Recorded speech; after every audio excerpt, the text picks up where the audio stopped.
Ayan, magandang araw po sa lahat. Ito naman Ipamalas TV. Di bali mayroon tayong papakita sa inyo na kakaibang ibon guys na pangbihira natin na makita ito sa bukid at talagang kung hindi matalas ang inyong mata, hindi nyo to basta makikita o makikilala na ibon guys. Kaya ito nga, lalapitan natin ng unti-unti, nandiyan lang sa sakahoy guys, kasi hindi basta natin to nakikita, parang dahon lang to. Kaya talagang kahit makita natin to yata sa bukid, pag hindi natin na matitigan na maigi, hindi natin na makikilalang isang ibon pala to. Ayan. Ang ibon nga palang to guys, kung tawagin nga sa English ay frogmouth guys. Yan, frogmouth. At ang ibon na ito ay talagang hindi rin basta-basta umaalis o lumilipad kahit ito ay malapitan natin. Ayan, kung nakikita nyo guys, yan yung brown na yan, yan ay isang ibon. Ayan, kaya mahirap guys na makita to na parang isang tuyong dahon lang kapag ito ay ating mapapansin. Ayan, kaya nga nung una kala ko ay kung ano lang yung ating nakita, dahil first time din natin makakita ng gantong klaseng ibon kaya ito sinishare ko sa inyo guys dahil first time natin na makakita ang ibon na to. Yan, papakita natin sa inyo kung anong klaseng ibon na to. Ayan, kaya yan, unti-unti tayong lumalapit, sana'y hindi agad lumipad para maipakita natin sa inyo ang kung anong klaseng ibon na to. Ayan, yan guys medyo malabo-labo nga dahil dahan-dahan tayong lumalapit, sinusum lang natin. Ayan, lapit pa tayo sana'y hindi agad lumipad para maipakita natin sa inyo. Ayan, ito guys ay nakatingin lang sa atin yan, di bali dito nga sa dinadapuan nito ay mapunong kahoy pa rito kaya dito yata siya lagi. Ayan, kung tawagin din to sa amin guys ay tahaw ito yata yung naririnig natin na hindi natin basta nakikita, na malakas ang hunin nito na ang kung tawagin nga dito sa amin ay tahaw. Hindi ko lang guys alam sa ibang lugar kung ano ang tawag sa ibon na ito Ayan, yan guys ang ibon na yan. Talagang ngayon lang tayo nakakita nito first time natin na makakita nito. Ayan, ayan, maglalapit pa tayo dito para ma-focus natin.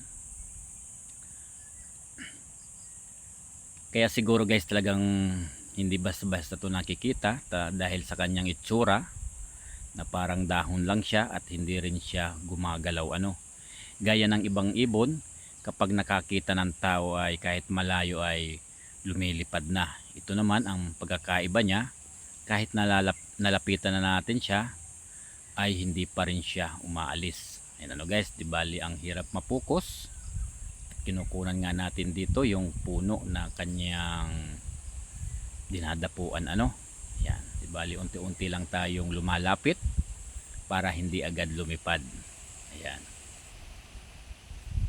yan, nandyan lang guys siya talagang mahirap na basta makita. Ayan, ayan guys, yan, nalapitan na natin, nakita natin nakataas lang ang kanyang ulo na hindi siya gumagalaw. Ayan, kaya medyo malabo lang guys ang ating camera dahil medyo mumuray lang ang ating camera. Ayan, pasensya na kayo. Hindi pa nating lapitan para makita natin ng personal.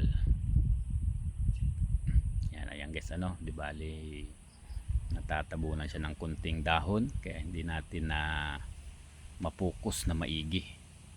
Ayan, dito tayo sa harap. Ayan, ayan, lumipad na guys, napunta na doon, lumipad na siya. Ayan, titingnan nga natin kung ano yung ba't hindi siya agad umaalis. Yan, dito guys siya nakadapo sa kahoy na to. Ayan guys, ano, parang mayroon siya guys na isang sisiw pala, kaya pala siya hindi agad umaalis dahil mayroon siyang pugad pala rito guys, ano. Kung mapapansin nyo nga, ang kanyang sisiw ay parang isang kuton lang na nakapatong dito sa puno ng kahoy, ano. Kaya kahit tong sisiw ay hindi basta mapapansin, ano. Ito pala ang kakaibang ibon na to, ano. Kaya talagang pambihirang makita at hindi basta-basta makikita, lalo kapag nasa bundok. Kaya pala ito ay talagang ngayon lang tayo nakakita nito, ano. Yan guys, so yan ang kanyang likod doon sa may sisiw. Talagang mahirap mapokus, ano guys. Yan guys, yan na parang bulak na yan, yan ay sisiw. Yan, yung ina nga ay lumipad na doon, ano. Yan, umalis na siya dahil na masyado tayong nakalapit kanina, kaya lumipad na rin siya, ano. Ayan, kaya ang natira itong sisiw na parang bulak lang na nakapatong dito sa sanga. Hindi rin siya gumagalaw, ano guys, nagaya ng ibang mga ibon. Talagang walang kagalaw-galaw, parang naka ano lang siya dito, sa nakapatong lang sa sanga ng kahoy na to, ano, na hindi siya nahuhulog. Kung iba-ibang ibon yata ay hulog na to, ano. Medyo malaki-laki rin ang kanyang sisiw, ano guys. Ayan, no. Yan, kung makikita nyo yan, yan, napokus na natin, ano. Yan, sisiw yan guys, noong ibon na lumipad, ano. Ayan, yan yung buntot niya. Ito tayo sa harap. Yan, medyo mahirap lang guys mapokus, medyo magalaw ang ating camera at medyo pa tagilid ang lupang ito, ano.